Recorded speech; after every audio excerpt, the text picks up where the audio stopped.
بسم اللہ الرحمن الرحیم۔ السلام علیکم ورحمۃ اللہ وبرکاتہ۔ سامعین، ہم آج کی اس ویڈیو میں آپ سے ڈسکس کریں گے کہ وسیلہ کیا ہوتا ہے اور کیا انبیاء کرام اولیاء اعظام کا وسیلہ جائز ہے یا نہیں۔ اس حوالے سے مسلمانوں کا کیا عقیدہ ہے اور قرآن و حدیث کی کیا تعلیمات ہیں۔ لیکن ویڈیو میں آگے بڑھنے سے پہلے آپ سے گزارش ہے کہ اگر آپ ہمارے یوٹیوب چینل پر نئے ہیں تو اسے ضرور سبسکرائب کر لیں تاکہ ہماری ہر نئی آنے والی ویڈیو کا نوٹیفیکیشن آپ کو مل سکے۔ جاننا چاہیے کہ انبیاء کرام اور اولیاء اعظام کا وسیلہ پیش کرنا جائز ہے، کیونکہ انبیاء کرام اور اولیاء اعظام کو وسیلہ بنانے والا ہر شخص یہ عقیدہ نہیں رکھتا اور نہ ہی اس کے دل میں یہ بات کبھی آئی کہ انبیاء کرام اور اولیاء اعظام اس کی حاجت پوری کرتے ہیں، بلکہ وہ انبیاء کرام اور اولیاء اعظام کے وسیلے سے اللہ کی بارگاہ میں یہ دعا کرتا ہے کہ اللہ تعالیٰ ان نفوس قدسیہ کے وسیلے سے اس کی حاجت پوری کرے۔ اور وسیلہ طلب کرنے والا ہر شخص یہی اعتقاد رکھتا ہے اور اسی پر عمل کرتا ہے، اور یہی کہتا ہے کہ تمام حاجتوں کو پورا کرنا اللہ تعالیٰ کے ہی قبضہ قدرت میں ہے۔ یہ شخص اپنی حاجتوں کو پورا کرنے میں اللہ کے علاوہ کسی سے سوال نہیں کرتا، نہ ہی اللہ کے علاوہ کوئی ذاتی طور پر اس کی حاجتیں پوری کر سکتا ہے، اور مخلوق میں سے بھی کوئی ایسا نہیں جو مستقل ایجاد اور تخلیق کے طور پر اس کی حاجات کو پورا کرے۔ سامعین، یہی وہ عقیدہ ہے جس پر مسلمان عمل پیرا ہیں، چاہے وہ چھوٹے ہوں یا بڑے ہوں، مرد ہوں یا عورتیں، سفید ہوں یا سیاہ، مشرق میں رہنے والے ہوں یا مغرب کے رہنے والے۔ ان سب میں کسی کا بھی یہ عقیدہ نہیں ہوتا کہ اللہ تعالیٰ کے علاوہ کسی شخصیت کا ایجاد اور تخلیق میں کوئی حصہ ہے۔ اب وسیلہ کے جواز کیا ہیں، اس حوالے سے ہم چند دلائل آپ کی خدمت میں پیش کرتے ہیں۔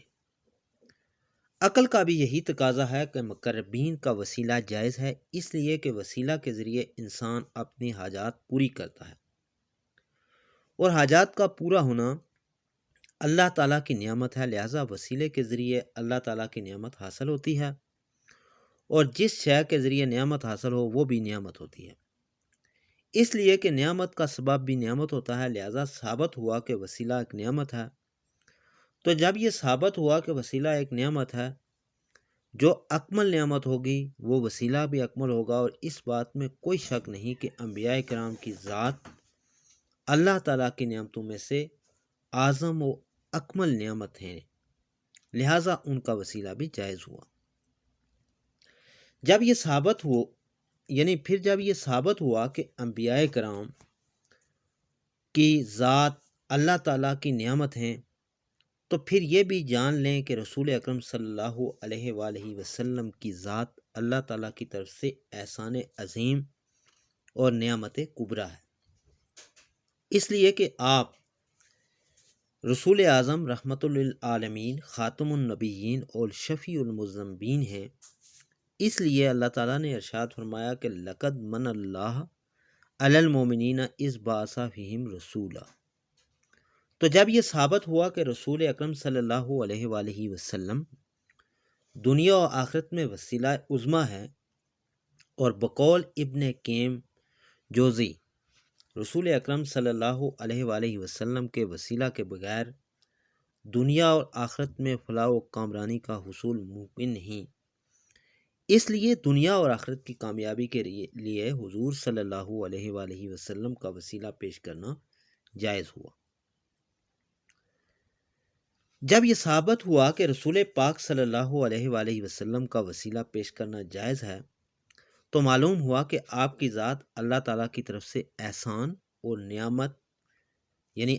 نعمت ہے، اور حاجات کے وقت اس نعمت و احسان کا ذکر کرنا ہی کافی ہے،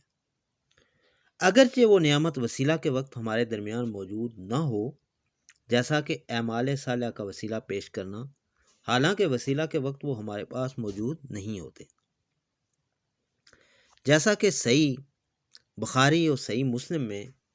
ابن عمر سے اصحاب غار کے بارے میں روایت کی گئی ہے کہ 3 افراد نے غار میں پناہ لی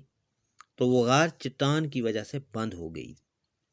پھر ان میں سے ایک نے گزشتہ اعمال کا وسیلہ پیش کیا تو اللہ تعالیٰ نے ان کی دعا قبول کر لی۔ اسی طرح حضور صلی اللہ علیہ وآلہ وسلم کا وسیلہ پیش کرنا آپ کے ظہور سے پہلے، آپ کی زندگی میں اور آپ کی وفات یعنی وصال ظاہری کے بعد تینوں حالتوں میں جائز ہے۔ اس لیے اللہ تعالیٰ نے جب بندوں کو حضور کی تخلیق کے بارے میں بتایا، وَإِذَا أَخَذَ اللَّهُ مِيثَاقَ النَّبِيِّينَ لَمَا آتَيْتُكُم مِّن کِتَابٍ وَحِکْمَةٍ ثُمَّ جَاءَكُم رَّسُولٌ مُصَدِّقًا لِّمَا مَعَكُمْ لِتُؤْمِنُوا بِهِ وَلْتَنصُرُوهُ۔ اور یاد کیجئے کہ جب اللہ تعالیٰ نے انبیاء کرام سے عہد لیا کہ جب میں تمہیں کتاب و حکمت عطا کروں، پھر تمہارے پاس ایسا رسول آ جائے جو تمہاری تصدیق کرنے والا ہے، تو تم ضرور بھی ضرور اس پر ایمان لانا اور ضرور بھی ضرور اس کی مدد کرنا۔ سامعین، سب انبیاء کرام نے جان لیا کہ رسول پاک صلی اللہ علیہ وآلہ وسلم کی ذات اللہ تعالیٰ کی ایک نعمت ہے اور اللہ تعالیٰ کی طرف سے رحمت کبریٰ ہے، تو انبیاء کرام نے مختلف اوقات میں حضور اکرم صلی اللہ علیہ وآلہ وسلم کے ظہور سے پہلے ہی آپ کا وسیلہ پیش کیا، جیسا کہ تفصیلی دلائل میں آگے حضرت آدم علیہ السلام کے توسل کا ذکر آ رہا ہے، اور حضور اکرم صلی اللہ علیہ وآلہ وسلم کی زندگی میں آپ کے وسیلہ پر حضرت عثمان بن عفان رضی اللہ تعالیٰ عنہ کی روایت آ رہی ہے، اور حضور اکرم صلی اللہ علیہ وآلہ وسلم کی ظاہری وفات کے بعد آپ کے وسیلہ پر حضرت عثمان بن عفان کی روایت آ رہی ہے۔ انبیاء کرام اور اولیاء اعظام کے وسیلے کا اعتقاد رکھنا قرآن و سنت اور اجماع امت ہے، یعنی اجماع امت سے ثابت ہے۔ اور جو شخص یہ کہے کہ ان نفوس قدسیہ کا وسیلہ پیش کرنا شرک ہے، وہ تو جاہل، گمراہ اور گمراہ کرنے والا ہے، کیونکہ وسیلہ طلب کرنا شرعاً مطلوب، پسندیدہ اور حسن ہے، بلکہ اللہ تعالیٰ نے خود وسیلہ طلب کرنے کا حکم دیا ہے۔ تو یہ شرک کیسے ہو سکتا ہے؟ کیونکہ شرک تو کبھی لذاتا،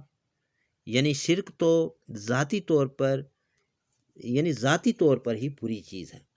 جبکہ اللہ تعالیٰ نے وسیلے کا حکم دیا، تو اللہ تعالیٰ کا یہ حکم معمور بے کے حسن کا تقاضا کرتا ہے، تو جو چیز حسن ہو اس کا کبھی لذاتا ہونا محال ہے۔ اس لیے توسل بالانبیاء اور اولیاء کا شرک ہونا بھی محال ہے۔ شیخ مصطفیٰ ابو سیف حمامی فرماتے ہیں کہ میں یعنی آپ علماء ازہر میں سے ہیں اور غوث پاک کی مسجد شریف کے خطیب ہیں، کہ یہ بات بڑی مزاح کا خیز ہے کہ کوئی شخص یہ کہے کہ زندوں کا وسیلہ جائز ہے جبکہ فوت شدہ کا وسیلہ پیش کرنا ناجائز ہے،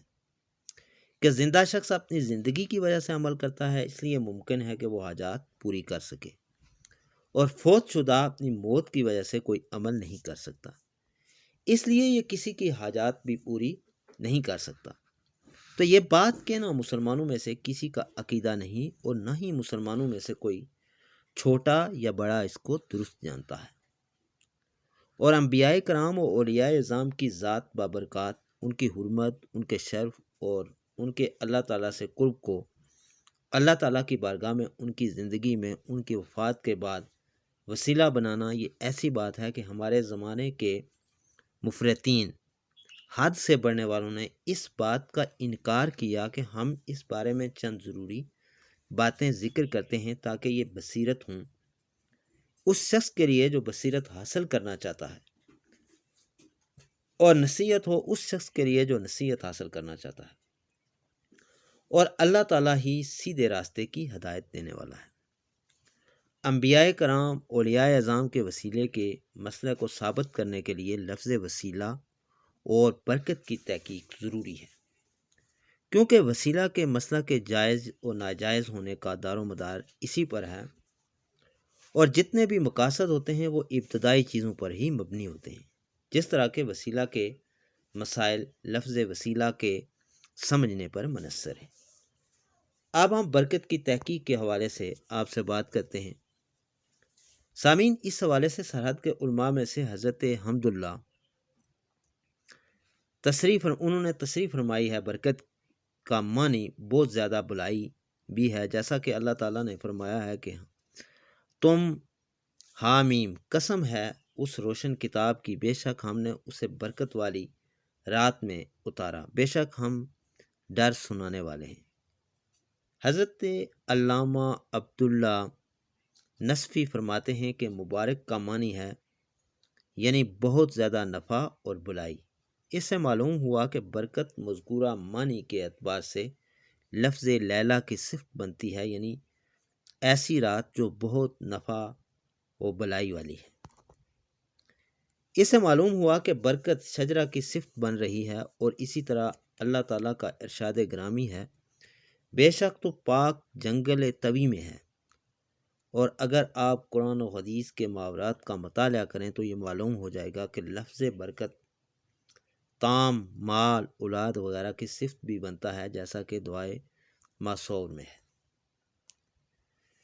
اے اللہ اس کے مال، اولاد اور عمر میں برکت فرما، اور اسی طرح یہ بھی منقول ہے کہ اے اللہ محمد رسول اللہ صلی اللہ علیہ وآلہ وسلم پر برکت نازل فرما۔ اے مخاطب، تم پر لازم ہے کہ تم قرآن اور کتب حدیث کا مطالعہ کرو، خاص طور پر کتاب الاطعمہ کا مطالعہ کرو۔ بہرحال جو کچھ ہم نے ذکر کیا ہے، بیان کیا ہے، یہ ایک سیدھے سادے عقل مند کے لیے کافی ہے۔ البتہ خالق اور مخلوق کی برکت کے درمیان کچھ فرق ہے، کیونکہ خالق کی برکت ذاتی ہوتی ہے، جبکہ مخلوق کی برکت مستعار، مانگی ہوئی ہوتی ہے، اور آپ کو علم ہے کہ ذاتی اور عرضی چیز کے درمیان کتنا فرق ہوتا ہے۔ اسی طرح تمام صفات الہی ذاتی ہیں اور مخلوق کی مستعار، کیونکہ واجب الوجود اور ممکن الوجود کے درمیان صفات میں اشتراک محض رسمی ہے، حقیقی نہیں، جیسا کہ علم کلام کی کتب میں صفات کی بحث میں مذکور ہے، اور اسی وجہ سے تفسیر مدارک میں تبارک کی تفسیر یہ کی گئی ہے کہ اللہ تعالیٰ جو مخلوق کی صفات سے بلند و بالا ہے۔ سامعین، حاصل کلام یہ ہے کہ برکت کے متعدد معنی ہیں جو ہر موقع و مال کے مطابق مراد لیے جاتے ہیں، جیسا کہ حضور نبی کریم صلی اللہ علیہ وسلم کی حدیث مبارکہ، جس کا مطلب یہ ہے کہ بے شک تمہیں کمزوروں اور فقراء کی برکت کے سبب رزق دیا جاتا ہے، یعنی بے شک تمہیں کمزوروں اور فقراء کی برکت کے سبب رزق دیا جاتا ہے۔ اب ہم لفظ وسیلہ کی تحقیق پہ بات کریں گے۔ لفظ وسیلہ اس چیز کو کہتے ہیں جس کے ذریعے کسی کا قرب حاصل کیا جائے، اور نہج البلاغہ میں بھی وسیلہ کا معنی یہی لکھا گیا ہے، یعنی کسی کا قرب حاصل کرنا۔ وسیلہ کا ایک معنی ذریعہ بھی ہے۔ کتب فن میں اس کے بے شمار دلائل ہیں، جیسا کہ تلوی میں ہے کہ حاجات کو پانے اور بلندی درجات کے ذریعے کا نام وسیلہ ہے۔ وسیلہ کا ایک معنی یہ بھی ہے کہ جوشی اللہ تعالیٰ کے ہاں قدر و منزلت والی ہے، یعنی جوش ہے اللہ تعالیٰ کے ہاں قدر و منزلت والی ہے، اس کو دعا کی قبولیت کے لیے وسیلہ بنانا، اور یہی معنی عوام و خواص میں زیادہ مشہور ہے۔ لہٰذا جو شے اللہ تعالیٰ کے نزدیک قدر و منزلت والی ہے، اس کا وسیلہ پیش کرنا جائز اور احسن ہے، چاہے وہ شے ذات ہو یا عمل صالح ہو۔ اور اس بات میں کوئی شک نہیں کہ انبیاء کرام اور رسل اعظام اور صالحین امت کا اللہ تعالیٰ کے ہاں مقام و مرتبہ بہت بلند ہے، جیسا کہ اللہ تعالیٰ نے ارشاد فرمایا کہ تلک الرسل فضلنا بعضهم علی بعض منهم من کلم اللہ ورفع بعضهم درجات۔ یہ رسول ہے اور ہم نے ان میں سے بعض کو دوسرے بعض پر فضیلت دی، ان میں سے بعض سے اللہ تعالیٰ نے کلام فرمایا اور ان میں سے بعض کے درجات بلند فرمائے۔ اللہ تعالیٰ نے اپنے حبیب کی شان میں ارشاد فرمایا کہ وما کان اللہ لیعلم وانت فیہم، اور اللہ کی یہ شان نہیں کہ ان کو عذاب دے اس حال میں کہ اے حبیب صلی اللہ علیہ وآلہ وسلم تو ان میں تشریف فرما ہے۔ ارشاد باری تعالیٰ ہے وَلَسَوْفَ يُؤْتِيكَ رَبُّكَ فَتَرْضَىٰ، اور آپ کا رب آپ کو اتنا عطا کرے گا کہ آپ راضی ہو جائیں گے۔ اسی طرح امام جلال الدین سیوطی فرماتے ہیں کہ ابن منظر نے محمد بن علی سے تخریج کی ہے اور فرماتے ہیں کہ جب حضرت آدم نے خطا کا ارتکاب کیا تو آپ بہت زیادہ پریشان ہوئے اور بہت زیادہ شرمندہ ہوئے، تو حضرت جبریل امین تشریف لائے اور عرض کی کہ اے آدم کیا میں آپ کو دعا سکھا دوں؟ وہ دعا یہ ہے اللہم اسألک بجاہ محمد عبدک و اکرام و کراماتہ علیک ان تغفر لی خطیہ، اے اللہ میں تجھ سے تیرے بندے محمد مصطفیٰ صلی اللہ علیہ وسلم جو تیرے نزدیک بڑے معزز ہیں ان کے صدقے سے دعا مانگتا ہوں کہ تو میری خطا کو